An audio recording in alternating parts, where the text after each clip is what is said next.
Doctor Pushpa Dwivedi, अध्यक्ष हिंदी विभाग, हरप्रसाद दास जैन महाविद्यालय, आरा।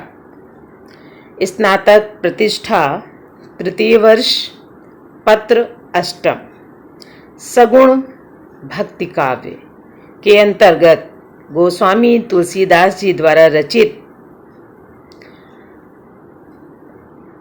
कवितावली के अंतर्गत बच्चों आज हम लोग अयोध्या कांड के प्रथम सवैया का अध्ययन करेंगे। यद्यपि अयोध्या कांड का प्रारंभ जिससे हुआ है उसका मात्र संकेत है यहाँ पर, और जो प्रारंभ हुआ है वो है वनगमन से।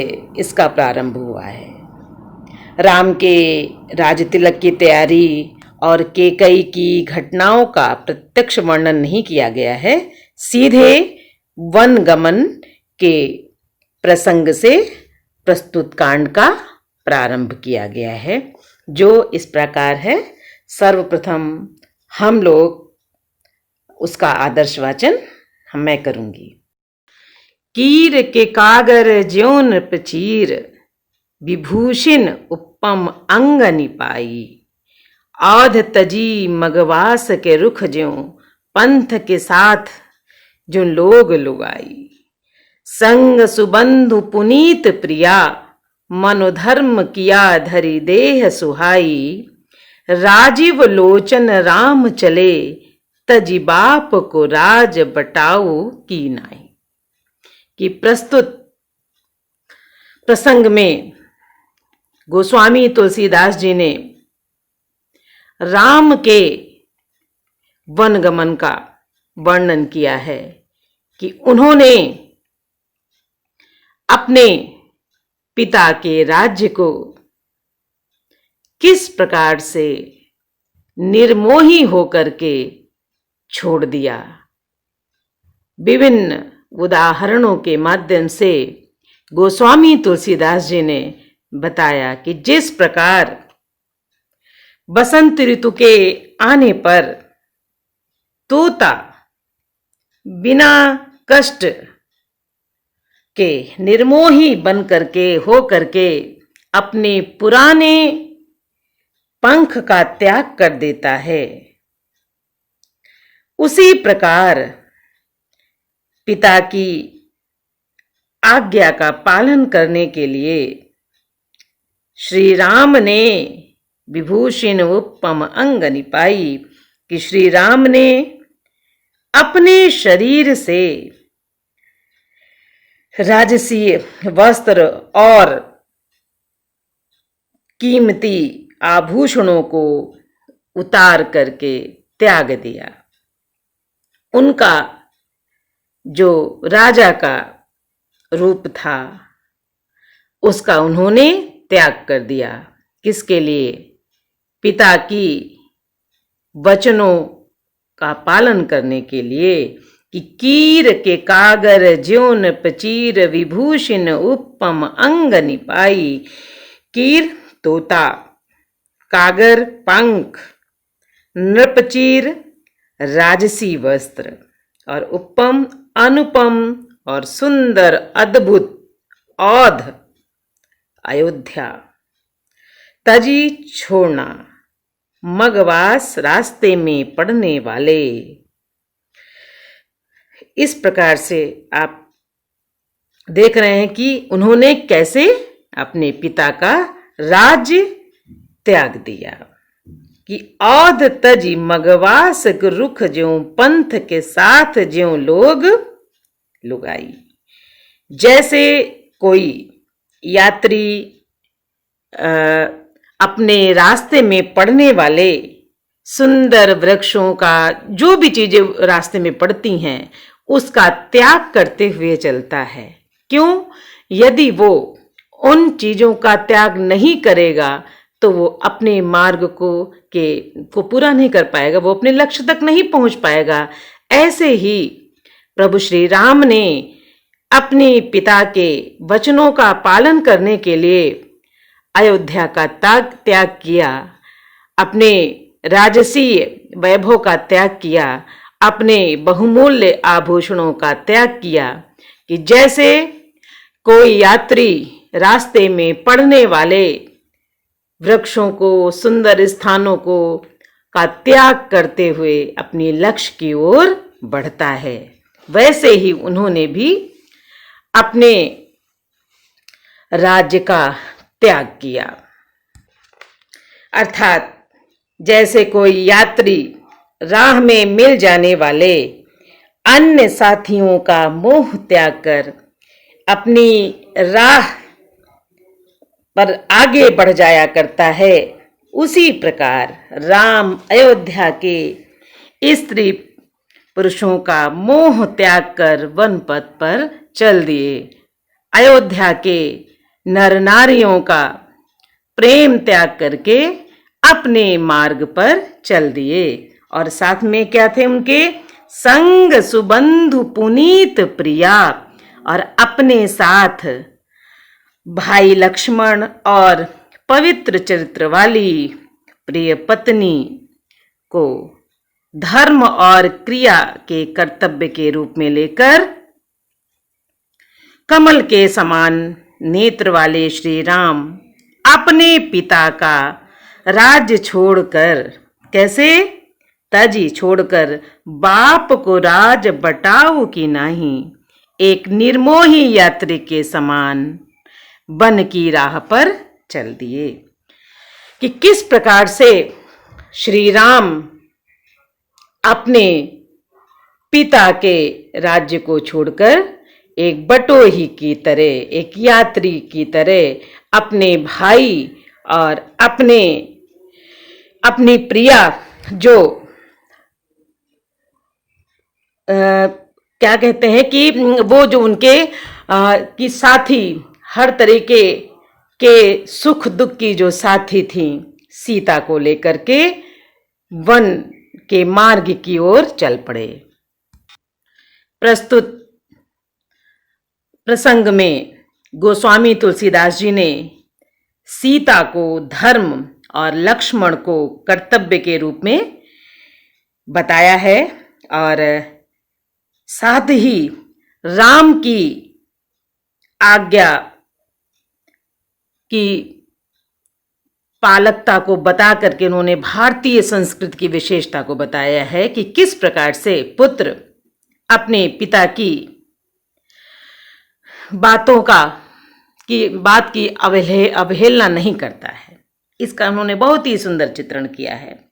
साथ में कि राजीव लोचन है ना, उपमा अलंकार है यहाँ, है ना, कि और मनोधर्म किया, तो यहाँ पर हम उत्प्रेक्षा अलंकार है, और कीर के कागर ज्यों न पिचीर, यहाँ पर उदाहरण अलंकार है कि कीर के कागर ज्यों न पिचीर, साथ ही उत्प्रेक्षा भी है। और गुण क्या है? माधुर्य गुण है, भाषा बहुत ही संयत है, रस शांत रस की सहज अभिव्यक्ति हुई है, और राम के शील शक्ति सौंदर्य, रामचरितमानस में गोस्वामी तुलसीदास जी ने राम को शील शक्ति और सौंदर्य का प्रतीक बताया है। तो यहाँ 3 गुणों में से कौन सा गुण है? शील की प्रधानता है, कि उन्होंने अपने पिता की आज्ञा का पालन करने के लिए किस प्रकार से राज्य को छोड़ दिया, एक यात्री के समान, कि जैसे लग रहा कि वो यात्री के तरह यहाँ पर आए और उनकी आज्ञा पाते ही वहाँ से चल दिए। तो एक प्रकार से ये एक पुत्र के आज्ञा पालन की पराकाष्ठा है, जिसको गोस्वामी तुलसीदास जी ने रामचरितमानस में बहुत ही सुंदर ढंग से अभिव्यक्ति दी है। कोई भी काव्य ऐसा नहीं है जो हमारे सामने एक उदाहरण हो, और गोस्वामी तुलसीदास जी की ये विशेषता है कि उन्होंने हर संबंध की मर्यादा को बताया है। ये उनके रामचरितमानस या अन्य जो भी उनके काव्य हैं, उसमें उन्होंने उसको बहुत ही सरल सहज ढंग से अभिव्यक्ति दी है। यदि कोई रामचरितमानस का बहुत अच्छे से अध्ययन कर ले तो उसके घर में कभी भी विवाद की स्थिति नहीं आ सकती है। संबंधों में जो मिठास होती है वो बनी रहेगी। तो बच्चों, इसके बाद हम लोग दूसरे पद का अध्ययन करेंगे, जिसका मैं आदर्श वाचन कर रही हूँ। कागर कीर जो भूषण चीर, शरीरुह लस्यो तजि नीर जो काई। मातु पिता प्रिय लोग सबय सन्मानी, सुभाए स्नेह सगाई। संग सुभामिनी भाई भलो, दिन द्वय जनु औध हुते पहुनाई। राजीव लोचन राम चले, तजी बापु को राज बटाऊ की नाई। प्रस्तुत पद में गोस्वामी तुलसीदास जी ने अपने पिता राजा दशरथ की आज्ञा का पालन करने के लिए वन के मार्ग को प्रस्थान किया, वन की ओर प्रस्थान किया। इस प्रसंग का गोस्वामी तुलसीदास जी ने इसमें भी वर्णन किया है कि किस प्रकार से कागर कीर जो भूषण चीर, शरीर लसो तज तीर जो काई।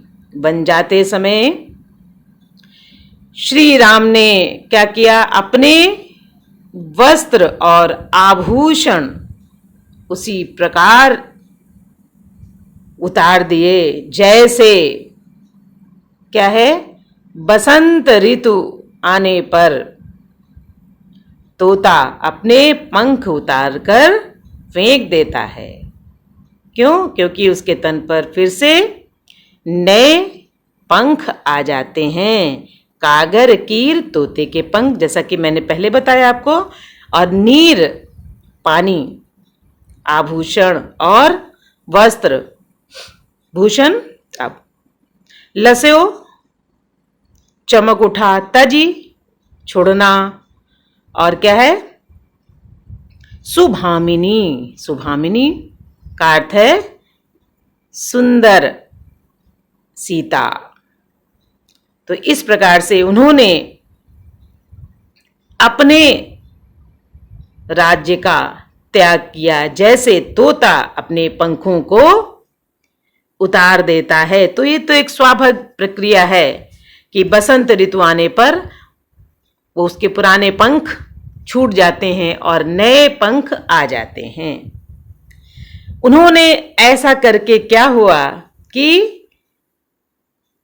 तज नीर ज्यों काई, ऐसा करने पर श्री राम का श्याम वर्ण का शरीर वैसे ही चमक उठा कि जैसे पानी के ऊपर जब काई रहती है, उसके ऊपर एक शैवाल होता है, जो एक प्रकार की घास होती जो पानी में होती है और उसमें कालिमा भी होती है।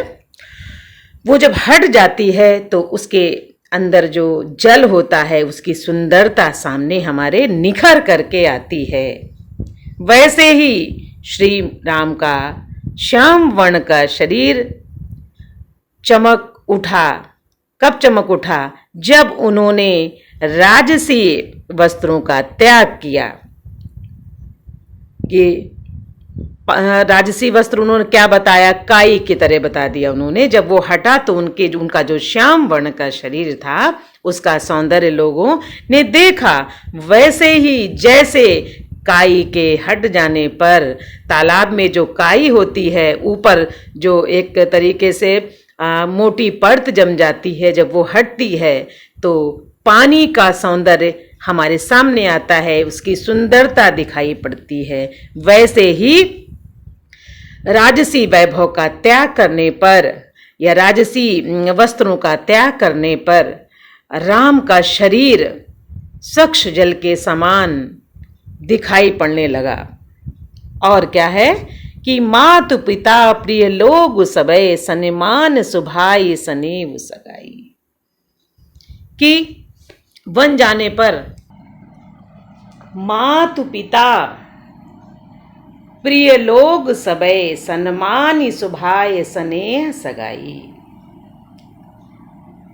वन जाने से पूर्व श्री राम ने अपने माता पिता प्रिय लोग सबय सन्मानी, प्रिय बंधु बांधव जो थे सबके प्रति अपना स्नेह सम्मान प्रकट किया। और क्या किया? सुभाय स्नेह सगाई, सभी सगे नाते रिश्तेदारों को यथोचित उनके प्रति अपना प्रणाम प्रकट किया। अपने सारे जो उनके संबंध थे सभी संबंधों के प्रति उन्होंने हृदय से वो नतमस्तक हुए। इसके बाद क्या है कि संग सुभामिनी भाई भलो दिन द्वय जनु औध हुते पहुनाई, कि फिर संग सुभामिनी अपनी पत्नी सीता और भाई भलो अपने भाई लक्ष्मण और क्या दिन द्वय जनु औध हुते पहुनाई को साथ लेकर ऐसे वन की राह पर चल पड़े कि जैसे जनु औध हुते पहुनाई, जैसे वो अयोध्या में पहुनाई मेहमान, औध अयोध्या में मेहमान के रूप में आए थे। किस प्रकार से वो चले कि जैसे मेहमान हमारे यहाँ कुछ समय के लिए आता है और चला जाता है, वैसे ही श्री राम अपने भाई लक्ष्मण और अपनी प्रिया जीवन संगिनी सीता के साथ में अयोध्या को छोड़कर चले कि जैसे वो मेहमान बनकर यहाँ आए थे और अब चले।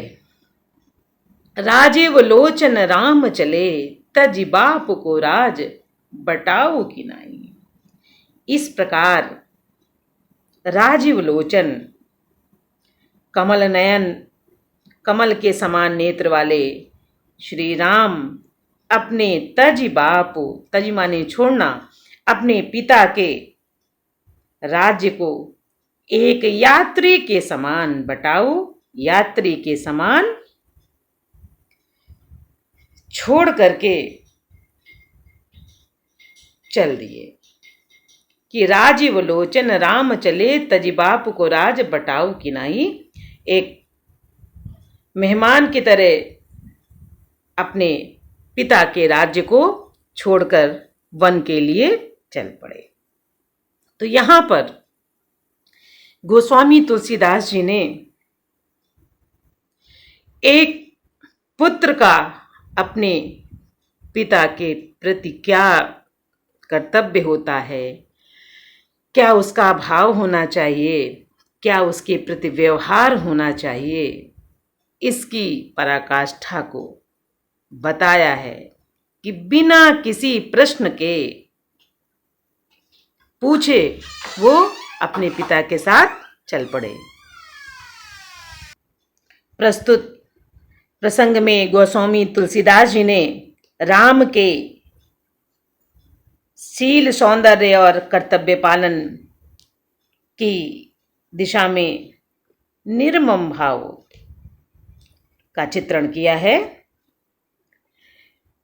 रस शांत है, भाषा माधुरी गुण प्रधान है और तुलसीदास जी ने कि इस वर्णन में सांस्कृतिक मर्यादा की एक स्पष्ट झलक दिखाई देती है। राजीव लोचन में उपमा अलंकार का प्रयोग हुआ है। मातु पिता प्रिय लोग सबे सन्मानी सुभाय स्नेह सगाई में उत्प्रेक्षा अलंकार का प्रयोग हुआ है। और उपमा अलंकार है कागर कीर ज्यों, उत्प्रेक्षा अलंकार है। तो इस प्रकार से भाषा ब्रज भाषा है और एक मर्यादा पुरुषोत्तम राम की विशेषता का वर्णन गोस्वामी तुलसीदास जी ने प्रस्तुत कवित्व में किया है। प्रस्तुत। तो बच्चों, आज हम लोगों ने 2 पदों का अध्ययन किया है अयोध्या कांड के, और आगे के पदों का अध्ययन